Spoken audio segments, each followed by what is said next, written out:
What's up, everybody? Welcome to the episode with Kasey Compton. Today, we talk about a lot of really cool things, such as fear of loss, how fear can actually be helpful, niching down, and so much more. It was an amazing conversation. I think you're going to love.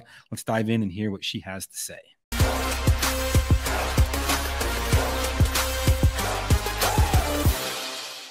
What's up, everybody? Welcome to another great episode of the GOOYOW Now Show. I am your host, Bob McIntosh, and excited to be on this show. Today, we have Kasey Compton, and Kasey was referred to me by, I guess you could say a good friend. It's weird to say good friend because I only see him about once a year because he lives in Australia, and we usually attend the same conference, but I'd still consider him a good friend since we chat a lot. And I'm excited to have her on. She shared just a little bit about her story ahead of time, but I don't want to steal her thunder. So, Kasey, thanks for being on. Yeah, thanks for having me. And I couldn't have been referred by a better guy. He was one of my favorite podcasts that I've ever been on. So I thoroughly enjoyed it. Absolutely, absolutely. And Angus, if you're listening to this, send me a message. This is how I'll know if you are or not. Send me one too. I want to know. But yeah, so Kasey, since this is the first time that we've met, I would love for you to just tell everyone, because I'm assuming most of my audience probably has no idea who you are outside of Angus. Tell us a little bit about who you are, sort of your background, and what you're doing now. Yeah, my name is Kasey Compton. I live in Kentucky, South Central, little part of Kentucky on Lake Cumberland. And I am an author, entrepreneur, and have been an entrepreneur longer than I've been an author for sure. I launched my first book, Fix This Next, for healthcare providers last year, which was in 2021. And I've been an entrepreneur since 2015. Officially, I call myself officially. I mean, I think I was like an entrepreneurial kid. I was like always, hustling and selling things.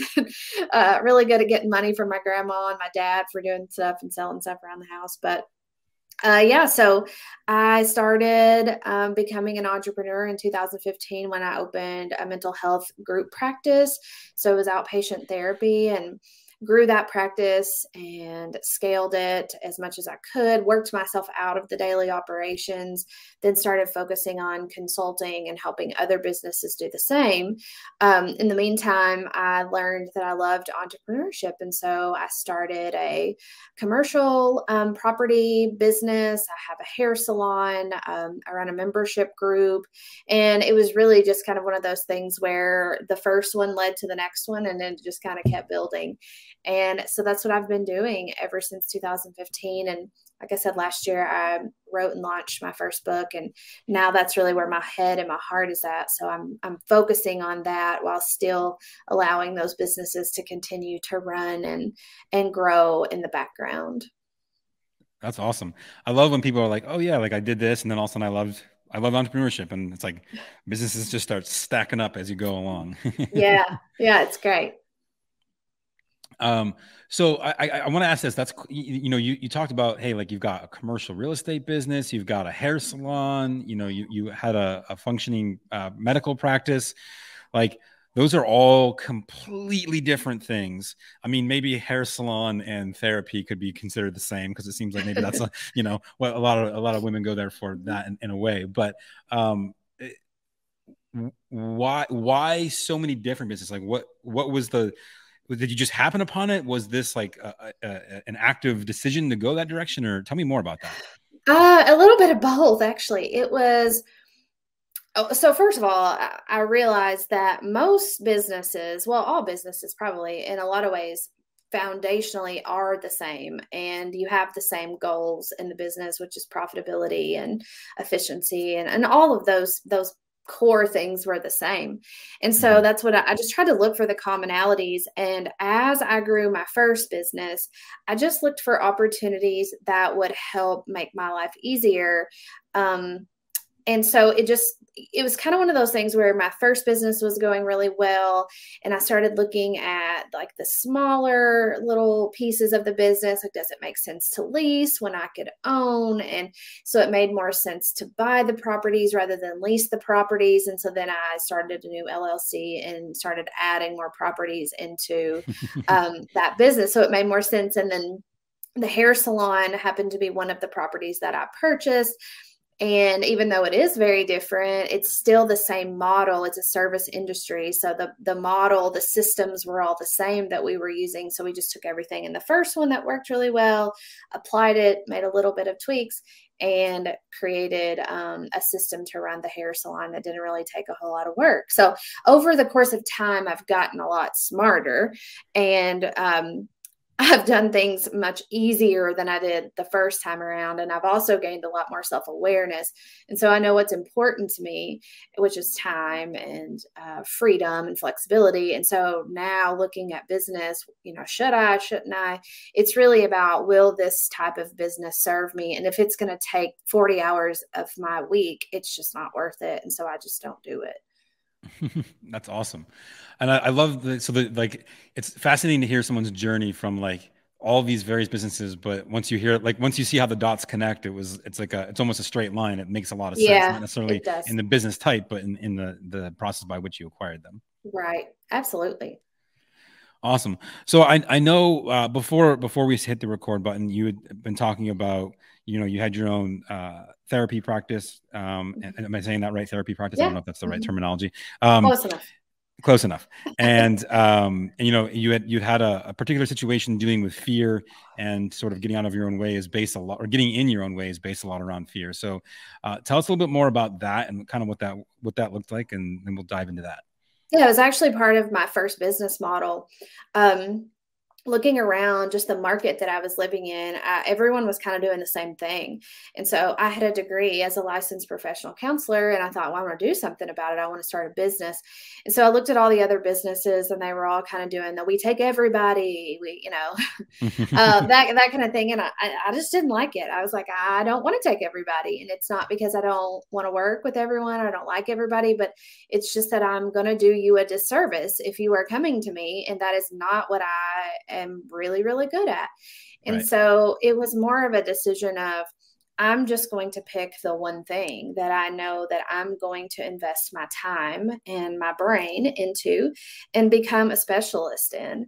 And so I was the one over here saying, hey, I only work with people who have anxiety and panic disorders. And all of the other people that I would talk to during that time said, you're crazy. Like, you are limiting yourself. You are nuts. This is never going to work. Well, they were wrong, and it did work. Doesn't that feel good to say that sometimes? I'm like, yeah, I love it. Told you yeah. so. Told you so. So I focused in on anxiety and panic disorder. And I worked with people that came to me with those presenting problems. And so I quickly realized, and those people who are listening who have ever struggled with anxiety or panic disorder, you may or may not know that the root core of that is fear. And that's all it is. Unless you have some kind of medical condition that has nothing to do with any of the things I'm talking about, the reason you are anxious or having panic attacks is because it is rooted in fear. And so as I was working with these people day after day, I became really good at it, and I was able to spot core fears. And instead of working on all of the symptoms of the anxiety and all of the symptoms of the panic attacks, I can't sleep, and my husband or wife thinks I'm crazy, or, all these things. Instead of focusing on those, we went straight to the bottom. We went straight to the core. And that is what is building, and that is what is triggering all of the things, all of the excuses, all of the thoughts, all of the resistance that cause us to get in our own way. Mm-hmm. And so what I noticed was that every person, except for one that I ever took on as a client, eliminated panic attacks, reduced anxiety, but I started seeing their lives change, and they started stepping into something that was more authentic and true, that became more confident. And so I think sometimes people didn't realize and don't realize what getting in your own way really does to you. It doesn't just hold you back from success. It cripples a lot of things in your life. And, I'm a little bit ashamed to admit this, but I worked in this specialty for years and years and years. Was very good at it. Built a practice, had over 100 employees who all specialized in different things. And finally gave up I finally gave up the one-on-one therapy and just started focusing on the business. And never even realized that I also had core fears that were holding me back and causing me to get my own way. And I was self-aware enough to know some of them, that like I had this tremendous fear of failure that was probably carried with me from childhood and early adulthood, when I literally lost everything I had, filed bankruptcy, had a car repoed, sold everything I owned. It was just a really terrible experience. And so I had this fear of failure that was driving me, and I was just like hell bent on it. I am not failing. I don't care what it takes. I will work 24 hours a day. I will work 7 days a week. I will do anything. I will not fail. And, so those types of fears I was able to handle and deal with. And, but, there were others that I didn't until later on. And so when I saw this podcast and heard about you, I was like, that's awesome, because so many people are doing this. Like, this is where we all are. And I don't know if this is helpful or not, but one of the things that helped me realize that I was getting in my own way was this feeling. Granted, at this point, when I realized this, I had 7 successful businesses. Some of them were grossing in the multi-millions of dollars. I had plenty of money in the bank. I didn't need anything really. I had 3 kids and was married, and everything was good. But what caused me to realize that I was still getting in my own way was I felt like something was missing. Like there was just something missing, and I did not know what it was. No clue. Like all the check boxes are checked, but there's still like one that you need to check, but you don't know what it is. Don't know what it is. So I just always felt like I was searching for something. And that ultimately led me to realize even more core fears that were causing me to get in my own way in a totally different way, not in an achievement driven way, like in a success way, but more of like an internal way. Yeah. All right. So by the way, I've been taking some notes here. There are a couple of things I want to break down. Let's start with this. I love that you said like, hey, this is a huge distinction if you're watching or listening, and I want you to take away. Like she said, hey, I was in my own way, not necessarily from an achievement way, but in an internal way. And there's so many different kinds of getting in your own way. And it can be it can be achievement. And a lot of times it is, because that's the most obvious one, right? It's the one that it's the scorecard that we keep, that we say that, but it's also, it can be in relationships. It can be in feeling fulfilled. It can be, all these like tiny things that we don't always realize there. So I'm curious for you, did you have any issues reconciling the achievement success that you had with the lack that you felt on the internal side? Like, was there a conflict there for you, or like what was that balance like? Because I think there's a lot of people that might have that same thing, but not even realize that's what's causing it. Absolutely. 100%. That's exactly what it is. That's what I'm writing. The second book I'm writing right now, that's exactly what it's about. It's about how we go after success so hard. Because it's tangible, like we can make money. It's tangible. It's, you do something, you make money, you do something, you get rewarded. It's very easy to predict.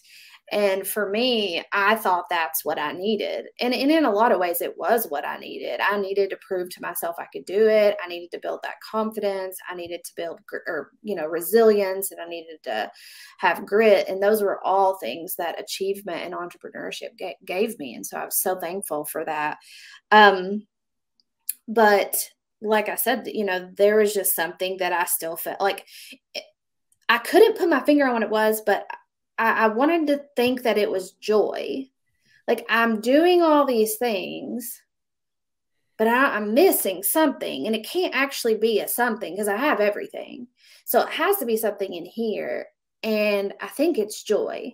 And I just remember doing things like, telling my husband at the time, I'm going to buy a beach. Like, we would be at the beach. I'm going to buy a beach house.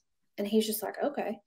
And thinking in my head, like, this is going to help me feel something again. And so I bought a beach house, and then here I am sitting at the beach with, I love the beach. It's the most calming place. I would live there today if I could. And I just remember sitting there on the beach and just feeling like it's hot outside. My daughter's getting sunburnt. I really have to pee. Like all of these things, and never just being present in the moment. And so that's kind of like that conflicting thing I was having was, I'm successful and I'm happy and I'm confident, but something's missing. And am I really happy?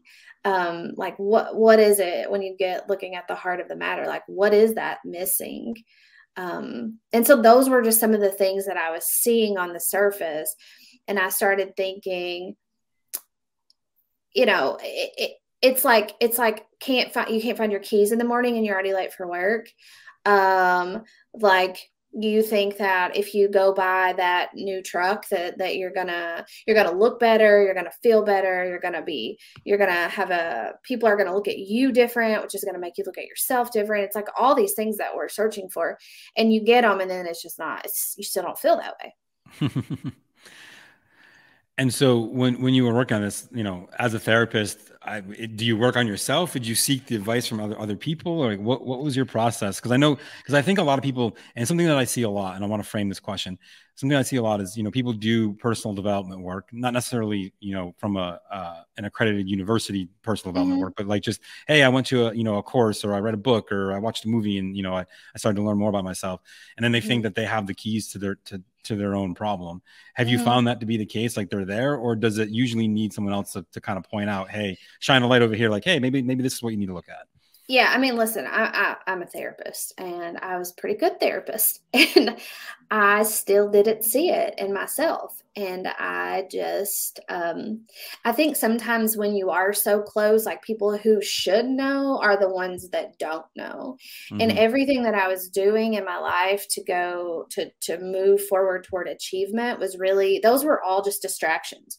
So I think the more successful you are in a lot of ways, the more you really should look deep into yourself, because sometimes the way in which we get to success is we stuff all of the feelings and the emotions and the self-awareness down. And so that was me. And I thought I was fine. And it took a big, huge life disruption. It took me going through a divorce for me to say, okay, I need some help with this. Like, I need someone to help me sort through this. And so I actually went to therapy, and I was the therapist who had never really went to therapy. And so I went to therapy, and I can't even tell you what it was like. It was just like this whole something had just been like, the lights were on, and I could see, holy crap, like, what in the world have I been doing? I have been running from a core fear. And so I mentioned earlier that I used my fear of failure to propel me into success, and that was helpful. And I think fear can be helpful if we know what it is and we know how to handle it. But for me, I was just totally avoiding my core fear, which was really being alone or being unloved. And so I was like stuffing all of my feelings down in the drain, so that, because I thought, if I don't feel anything, how am I ever going to get hurt? And so when all of that came to light, I just realized that I had been getting in my own way in a totally different way than I ever thought I was. So just having that, what's the word? Just having that sense of validation and affirmation that you can get in your own way, both achievement driven and success driven and heart driven, and really without getting out of your own way in both of those ways, you're never going to truly experience joy. That was my realization. And that's huge. That's massive. And I think so many of us, we get lost in the journey. Sometimes we forget why we're taking the journey in the first place. Yeah. So I want to unpack something else you said. You said, and fear can be helpful. Tell me more about what you mean about that, because I think a lot of people, we try to avoid that at all possible costs. So I'd love to know more about what Oh, your thoughts yeah. are there. Yeah. Yeah. I used to think that too. I used to think that we should, you grow up and you're like, you say, your parents or somebody can tell that you're afraid. They're like, don't be afraid. Right. Don't be scared. And they don't know. They're telling you to try to help you. And I used to think that. And I grew up thinking, I'm not afraid. I'm fine. But it was like this fake it till you make it kind of mentality. And then you hear face your fears. But what does that mean? Like, what do you mean face your fears? That's so vague. What do you do with that? And so I kind of like the idea or the concept of befriending your fear. I think we need to get to know it and sit with it and have some coffee with it and figure out really what is it that I'm so afraid of, because what we're trying to avoid is the very thing that we need to face. So the fear of failure for a lot of people is easy because, oh, I don't want to fail. Well, I'm just going to push through and I'm going to just do it and I'm going to see what happens. So that part, it's not easy, but it's more tangible. You can just do. And so I think it's kind of like a trap for a lot of us because we get in this mindset of doing, like, I'm just going to keep doing and do more. And then you get successful. And then you think, well, the reason I'm successful is because I did all this work. So if I want to be more successful, I just need to do more work. And it just gets us in this nasty trap of thinking that we have to do more. And doing more doesn't always do more. It sometimes distracts us from the other fears that we need to befriend. And, I was working on my chapter this morning, and I wrote down, and I wrote it down while you were talking because it reminded me, and it's just a rough sentence, but it like resonated with me. I realized that I couldn't stop fear, but I could stop fear from stopping me. And you're never going to stop fear. Fear is there for a reason. It's part of us for a reason. We need to listen to it. But a lot of us, we stop with the listening and we start doing. But what we really need to do is listen and then understand it. I know I'm getting a little woo-woo. I'm really not a woo-woo person at all. I mean, this is like coming from a whole nother side of me that I guess I had just like stuck over here for a really long time. And that's totally okay. Look, I think there's value in woo-woo. There's value in very logical and action-oriented stuff. I think there's value in everything, right? And one of the things we talked about for all of you listening right now, if you haven't listened to the show before, or if this is the first episode you're listening to, the whole point of this is to explore different ideas of how people have gotten out of their own way. And some of it's going to be super woo. Like there's several episodes we have. It's like, I'm like, man, even for me, like that's out there. But hey, like for the right person, that's the right formula that they need. Like you found a formula for you that was working in one side, but not in another. And then you had to discover a different formula for the other side. And I think that's something else that I really want to like. If you take it, those of you listening, if you take nothing else away from this, is that, hey, like you can have one thing, but not the other. And sometimes it takes a completely different key to unlock the other side. You can't just do the same thing over and over and expect different results on both, like the internal side and the heart-centric side versus, the achievement and brain-centric side. It's like feeling, if I know a lot of people will feel like this, if you feel out of balance, you probably are. And that was me. I was very successful and very success driven, I should say. But if I wanted to get real honest with myself, I was also very out of balance if you look at both of those sides. And that makes sense. That makes sense, right? But it's also, would you say it's a fair assumption to say you found one much easier, and so that's why you gravitated towards it? Yeah, it's totally easy. It's so much easier. Yeah. And I think we all have that. So some of us are going to find the internal much easier. And so we're going to work there first. And I think a lot of that depends on how we were raised and just how we, our environment and such.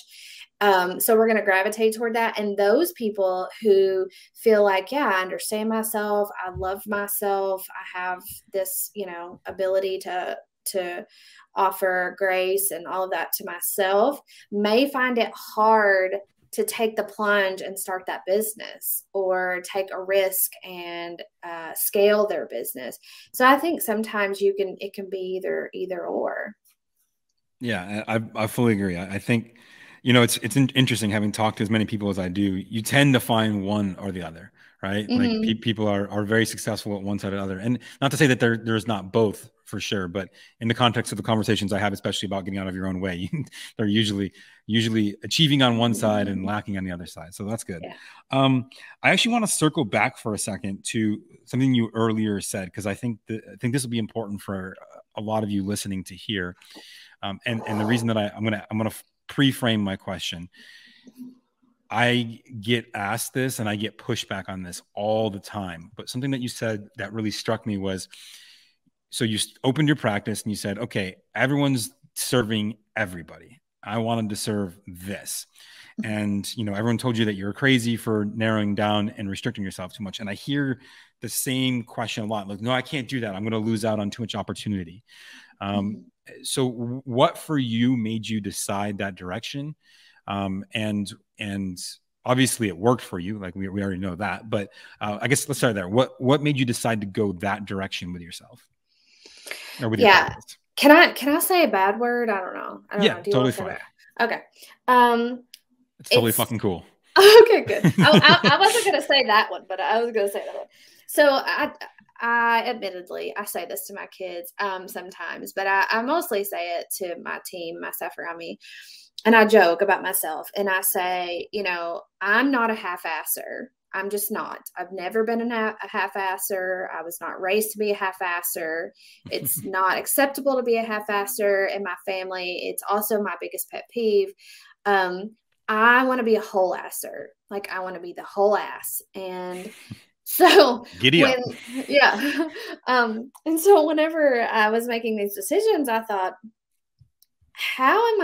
okay, if I really am going to reach my goal, which I wanted to at least be $1 million business, at least. If I'm going to do that, how can I do that while still honoring my commitments to my clients if I am serving every single human being? You know, like that's a lot of pressure on me and on my employees, especially if we have people coming in with all kinds of issues and all kinds of problems that they're wanting help with. Like one, I'm going to have to make sure my staff knows how to do everything. And that's a lot of pressure. And I'm going to have multiple systems for quality assurance. I'm going to have to do so much more work. But if we narrow the focus and say everyone that comes in is going to fit this criteria, and when they do fit that criteria, we know that we can serve them 100%. I don't know, something just in me said that was the direction to go, because the last thing I wanted to be viewed as, again, core fear, failure, was a half-asser. And so it just had to, I knew that the volume would come, like I knew that the revenue would come, but I knew that it had to be done in a way that felt controlled enough, another fear, so that I could guarantee quality. It's not like this was, you know, it's not like we were selling donuts. Not that I still want good donuts, but this is people's mental health. Like this is their lives here. So it just felt like the stakes were way too high. I don't know. Donuts could be mental health, right? You feel pretty good when you eat them. I love donuts. I'm actually wanting a donut right now. It's like, all right, hold on. Let's just pause the episode real quick. We gotta find some donuts. No, and I think what I think is important to take away from that, because I hear constantly from all of the clients that we work with in our digital marketing agency, you know, like, well, I can't do that. I have to, you know, we got to serve everyone. And it's like, no, like you can. And people get so scared of the idea of niching down because that fear of loss. And I think that's a huge thing that you talked about earlier too, that I see is like, they're afraid of losing potential revenue, but what they're really doing is they're giving up on the ability to focus. Yeah. There was a time I wrote about it in my book, in my first book, And what's the name of where your book? it's Fix This Next for healthcare. So I wrote it with healthcare providers specifically in mind, but it's a formula that really applies to all businesses. Um, but I wrote this story in there. It's called The Penny, the Pirate, and the Compass. And it was about how that was the first time where I really questioned my ability to be an entrepreneur, and how I had put all of these things in place and delegated and handed off all of these tasks. But I forgot the one thing that I really needed to do the most was a system for accountability and checks and balances. And so I really had my ass handed to me because I had someone that wasn't trustworthy in charge, and they almost just ruined me. They stole a bunch of money and did a lot of really bad things. And so I tell that story, but what I don't tell in the book is that after all that happened, I reached out to a bookkeeper and I said, I need help. Like, I need to know how much money it was taken from my business. And so I reached out to this lady who was local. I would not hire anyone online. I didn't trust anybody. I made this lady come to my office. Everything. Yeah. She sat at my desk for days, like combing, and I wouldn't let her leave my sight. Like, she was right there. And she had a very general bookkeeping business that served all kinds of businesses, everything. And after she started working with me, we kind of developed a friendship, and I started seeing how great she was. So I started referring her to my own clients, not my therapy clients, my consulting clients. And these were other therapist practice owners. And so then they started using her. This was back in 2018, 19, probably. Now her business is huge. All she serves is mental health practices, and she has it made in so many ways. She does the same thing for everybody. She can focus. She does a really good job. Her marketing is basically obsolete. She doesn't have to do marketing anymore because she only works with therapy practice owners, so they all tell each other how great she is. She has no marketing budget. Her overhead is low. All she has to do is focus on making sure her employees serve her clients well. And so I think it just goes to show that niching down and focusing really can blow up your business in a good way. Yeah. And I think that's the perfect example too, right? Like, so one more question I guess I want to ask is, so as you're doing this, right, and you've got all these people telling you that you're crazy and you shouldn't do that, and it's not going to work, you said, hey, I knew, like, you knew that you needed to do that. Was there at any point in time where you said, well, maybe I shouldn't, or you questioned that decision, or you thought, hey, or were you just like, nope, this is what we're doing? It takes me a long time to make up my mind about something, but when I make up my mind, I don't really turn back. And so I did think about it for a long time. And when they were telling me it's not going to work, I did question my decision.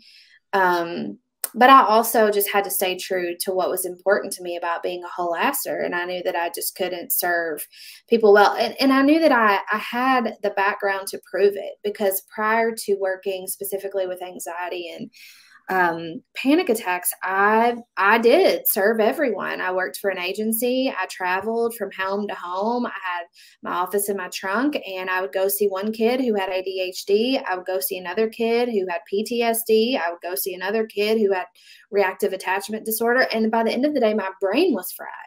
Right. And, I kept coming up against all these things that I didn't really know how to do, and I wasn't an expert in. So I had two choices. I either had to become an expert in all the things, or I had to let all the things go except the one thing that I knew that I was really good at and really passionate at, and I knew that I could do really well. And so just based on those years of being an in-home therapist, I was like, I don't have the mental capacity for it. And I can't live like this. Like, you can't live every day and just be mentally drained and exhausted.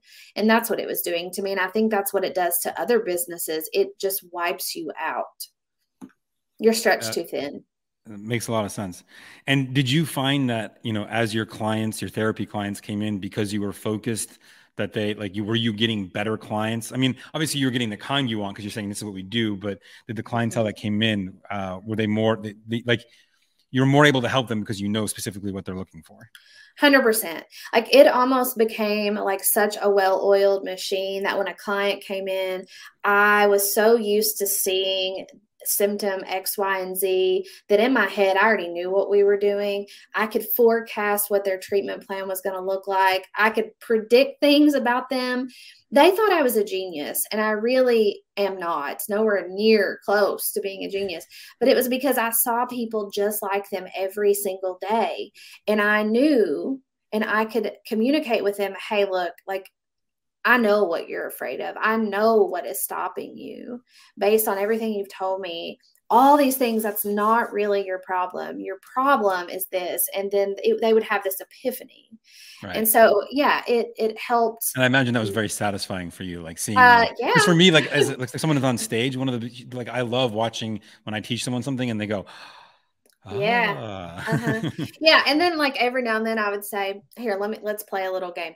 And so I would write down on a piece of paper what their core fear was, and I'd fold it up and I'd put it over here. And then we'd finish our conversation and I would have them write down their core fear.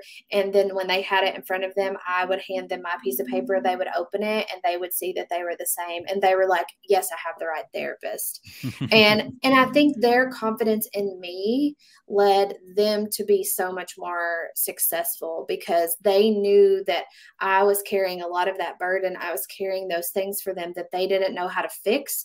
They were showing up, and that's all I needed them to do. But it was my job to move them in that direction. And see, that's something that I think a lot of people underrate. Like they don't think about, hey, not just how are you serving yourself and your business when you niche down in that way, but will your clients or whoever you're working for, whatever you're offering, will it be that much better for them simply because you did as well? And I think that's the other side that a lot of people don't think about too. Yeah, 100%. All right. So another question I had written down is before we started, you mentioned I was an entrepreneur for a long time. I've been an author for a lot less time. Why did you decide to write a book? And like, what was the impetus for that for you? Yeah, it was kind of like one of those things where, again, getting in your own way. You tell yourself, well, when I finish grad school, then I'm going to do this. And when I start my business, then I'm going to do this. And when I have $50,000 saved, then I'm going to do this. I was kind of playing one of those games with myself saying, I've always wanted to be an author. I've always wanted to write books, but until I have success and a stable income, I just don't know how I'm going to do it. Right. And it was kind of one of those things. And I also felt the lack of confidence to become an author. I didn't know what I was doing. I failed college English twice. And still wrote a book. And still wrote a book. That's what editors are for, I realized. So yeah, it was just one of those things that I always wanted to do. And there was something about that was really the moment that my eyes started to open as to, hey, I'm out of balance, is when I started trying to write, which requires a lot of inward thinking, a lot of alone time, a lot of emotional, like I'm trying to connect with my reader on an emotional level. And so if I can't pull that emotion out of myself, I'm never going to pull it out of them. And so that's really, I think, finding my voice as an author allowed me to realize that I was getting in my own way by being so hard and focused and rigid. And my friends called me the cactus. So like that is what was stopping me in a whole other way of life. That's awesome. And first of all, congratulations on, getting the book done and writing it. And even though you failed the English class, that's totally cool. And by the way, I get it. Like it's funny, when I did my book, I was trying to write it and I was like, why am I trying to write this? Like it took me like 4 hours and I was like halfway through chapter 1, which is like the shortest chapter. And I was like, well, this is never going to get done at this pace. And so I said, but I can talk. Like I like talking. So I was like, let me just sit down. And 6 hours later, I had the whole book, narrated, if you will, and then had someone transcribe it and all that. And yeah, I needed a lot of editing. Had a great editor. She did a phenomenal job with that. So that's if you're thinking about writing a book, find yourself a great editor. Pro tip. Yeah. Oh my gosh. Yes. Lifesaver. Cool. Well, this has been an awesome conversation. I really, really love your perspective on getting out of your own way, especially like the internal, the external, the achievement focus versus whatever, and the niching down piece. I think is huge because again, I get asked that question all the time. So thank you for sharing. Truly appreciate it. Yeah, thank you for giving me the opportunity. I'm very much an external processor, and so just being able to talk some of the stuff out with you, even it always sparks new ideas and new topics. So happy to be here, and it's been great. Absolutely, absolutely. And so, where can everyone check you out, find your book, find out more about you, and follow you if they want to? Yeah, you can go to my website, which is just my name, KaseyCompton.com, or any social media. Okay, perfect, perfect. Everyone, thanks for being on. As always, truly appreciate your time. It's one of the most important things you can give to me. I appreciate you taking the time to watch or listen or tune in from wherever you are. As always, do all the things, push the buttons, subscribe to things, get the notifications. And if you are on any of the podcasting platforms, feel free to leave a 5-star review if you think it was good, or a 1-star review if you thought it was crap. Hopefully you don't think it was crap, because if so, I'd love to know why. But look, at the end of the day, you pushing it out there and reviewing it and notifying, getting notifications, all that just helps this go out to more folks. And that's the end goal, right? These are great conversations, but if no one listens to them, then what's the point? So thanks for being on. As always, we'll see you again on another episode next week. Take it easy.